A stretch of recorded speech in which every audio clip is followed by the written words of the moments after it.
But for somebody that doesn't know HYROX, because we haven't explained this yet, Okay. how it's probably important. What is HYROX like? Break it down for us. Yeah. So HYROX is, again, overall functional fitness test. It's the same competition every single time. So I think that's like the biggest difference between people are like, oh, it's like CrossFit. Well, CrossFit, the workouts are normally between like 3 minutes and 15 minutes. HYROX, it's typically between like an hour to an hour 45, just depending on like your fitness levels. But you run 8 1Ks. So 1K is 0.66 miles. In between each 1K, you do a physical fitness station. You start out with a ski. So you ski 1,000 meters. Then you do the sled push for 50 meters, sled pull for 50 meters, burpee broad jumps for 100 meters. Then you do kettlebell farmer carries for 200 meters. You row 1,000 meters. You do sandbag walking lunges for, I think it's 100 meters. I think I think it's 80. 80 It's a weird, meters? yeah, it's like an odd number. And then the last one is 100 wall balls. And then a 1K in between each one. Yeah. And the world record for the pro, so there's an open category and then a pro category. Yep. Only difference is the weights are heavier, Yep. right? The world record for pro is like 54 minutes. I think it's faster. I think Hunter McIntyre did like 51 or 52. Holy shit. That's insane. Yeah. Which is like, yeah, it's just insane. That guy's a beast. Yeah. He's a beast.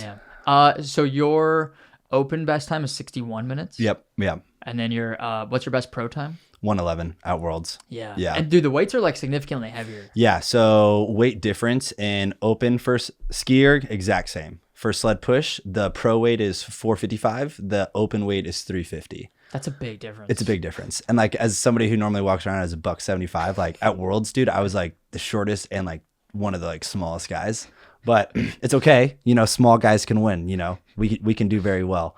It's just about strength and having an engine. Yeah. Sled pull for pro is 350. Sled pull for open is like 225. That's not bad. The row is the same. The burpees are the same. The kettlebell carries are 70-pound kettlebells for pro and then 50 for open. Big difference. It's a big difference, but like, I mean, everything's like 25 to 50% heavier. yep. Yeah. And then the lunges for open, I think, is like 50, and then pro is like 70, 70-ish. And then the last one, wall balls for open are 14 pounds. Wall ball pro is 20 pounds. That's a big difference. Yeah, for 100 reps. Yeah. Damn.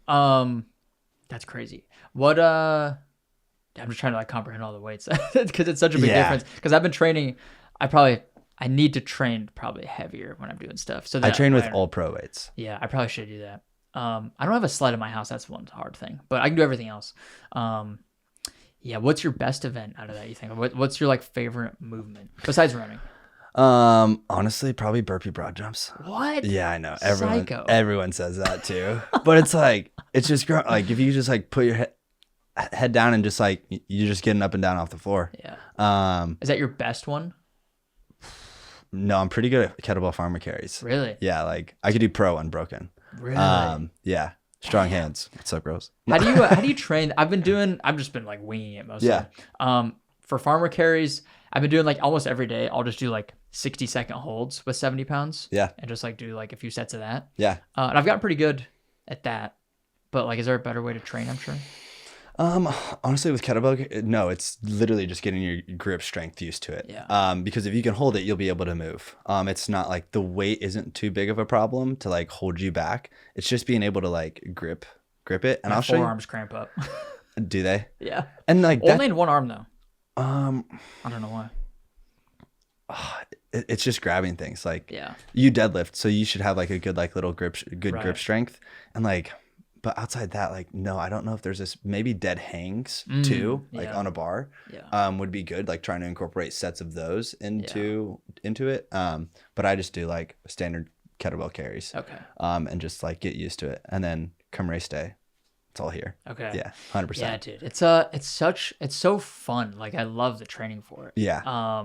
And I feel like it's just going to continue to blow up because I feel like it's very low barrier to entry versus CrossFit. Like CrossFit got huge, obviously. Yeah. But it's like the movements are technical. Like you got to know how to Olympic lift, do gymnastics, plus all the stuff you do in Hyrox.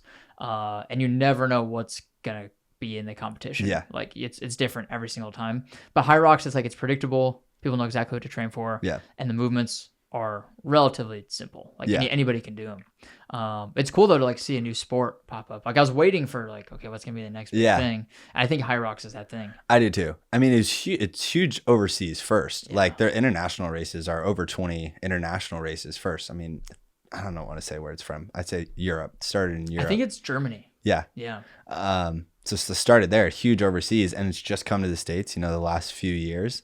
But I do think it will really be the next one. Like it is honestly like such a great community aspect. Same if you think of like 5K, half marathon, marathon, like the running community is so supportive. Everybody just wants other people to get better. Like it's very individual. And HYROX does a very good job emulating that atmosphere. Like when you go, it's a huge spectator sport. So it's very easy. You can get from me to you on the skier to like spectate your friends or your family. That's crazy. Majority of the events, you can be within like 10 to 20 feet of your athlete. Really? Or you're seeing them like down a little bit of the field during like the sled pulls or if there's like awkward stations, but very good to spectate. I didn't know that. Yeah. And like your family can move from station to station, and then they're inside of the 1K. It's not a 1K ring, but normally you do 3 laps, 2.5. You go out, you go in on 3 every time, in on 3 every time. Big people like miscount their laps all the time. That. Like my best friend Josh, who competed at Worlds, miscounted his laps at Worlds, and it costed him being top 3 in his age group. Yeah, he did like too many or something. Yeah, he did 1 too many. Oh no! Like, yeah, it was devastating. That sucks. He'll be at Dallas too, but nice. he's a tank. But yeah, just remember in on 3. Just go in on 3 every time. Okay. And you won't overrun. That happened to Matt Choi when he did New York HYROX. He did like 8 extra laps. He did like a ton of extra. He did an extra lap every single time, right? I think so. So he ran probably, I don't know, like 20 minutes longer than he needed to because he did so many more. He just wanted to run. He's a runner at heart. Just needed more miles. Yeah. That's funny. Yeah, dude, HYROX. I'm excited to see the sport grow. It's cool. Yeah. I was gonna ask something. Oh, this is like a selfish question. Because I want to have somebody film in Dallas, and I've hit him up to like get a media pass. I haven't heard anything back yet. It's been like 2 days, but people can literally go into the like on the course basically and like be there and film and stuff. If they're that close, like the spectators. Yeah. Not the spectators. A lot of them could get a media pass. I know a couple people in HYROX that like have media passes. So maybe I could reach out to one of them. Remind me afterwards. Okay. Who are you trying to get it for? Chris? Yeah, either Chris or like Drew, maybe. Yeah. Do you know Drew Darby? Mm-mm. Okay. No. You'll meet him at some point. I'm sure. Yeah. But yeah. Anyways. Yeah. Remind me at the. Okay. Here, I'll put it. Okay. And so you qualified for HYROX World Championships. Was that in Dallas that you qualified or LA? It was LA. What is that process like to qualify? So you have to win your age group. Okay. So like men aged like 20 to 20, whatever or something. Yeah. I think we do like 10-year gaps in HYROX. Really? Yeah. That's pretty big. Not like the 5. But yeah, you just have to win overall in your age group. First place in that division. Okay. Yep. So yeah, I did like in Dallas, I got like 10th in the age group and I was unhappy about it, but I did pro. So I was just like, I bit off more than I could chew, I think. And then I signed up for the LA race that was 3 weeks later, signed up open. And then I went out and I won that in my age group. And I think I got like 3rd overall. That's sick. And that was a lot of fun. Like from Dallas to LA, like did not skip or miss one single rep in training. Executed like the plan perfectly to it. The day before, like went to the beach, meditated the entire race, like for like 40 minutes. Like my family was there. I was like, okay, I'm gonna go like visualize the race. I didn't think it would take that long, but like I don't know, maybe I just got like truly relaxed, and then the next day like executed the plan perfectly. Dude, that's awesome. And it was just so 1 overall, and then that got you an invite. But you have like 24 or 48 hours to accept the invite to the World Championship. So like some people don't commit on it right away because it's a big commitment. Like you're like, oh, I'm signing up for a trip to like Nice, France. This next year that was in Chicago. I saw that. Yeah, so that's exciting.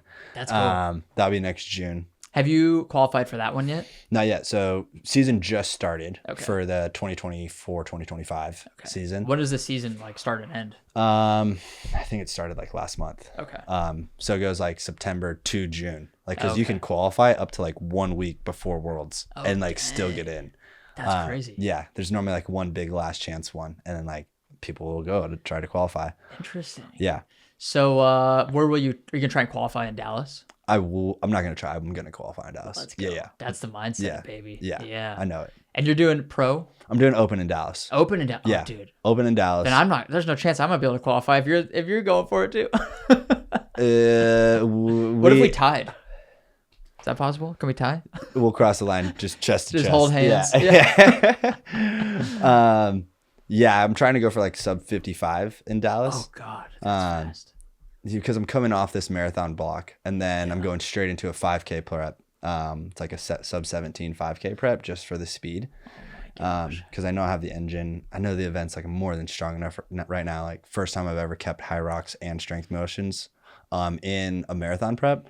So it's like I might tender my marathon time, but we'll see. Like I feel extremely fit right now. But sub 55. You think that'll win? Well, I looked it up for last year. I think it was like, it wasn't as fast as I thought it was going to be. It was like 103 maybe, one in Dallas. For open. Really? I think it wasn't sub 60. It was like 101 or 102 maybe. It was like low 60 minutes. I think so. 55, I mean, I would imagine it's ambitious. Yeah. It's also probably grown. There's probably more people doing it now. Just like, Boston BQ times, excuse me. Exactly. They're getting so much faster. Same with Hyrox. Like, dang. Times are just getting significantly faster. Man. Like last weekend, the Hyrox race, there was like 3 or 4 guys that went like 56, 57. Holy crap. And imagine running like a 57 and you still didn't qualify. I'd be like, motherfucker. That's like, so fast.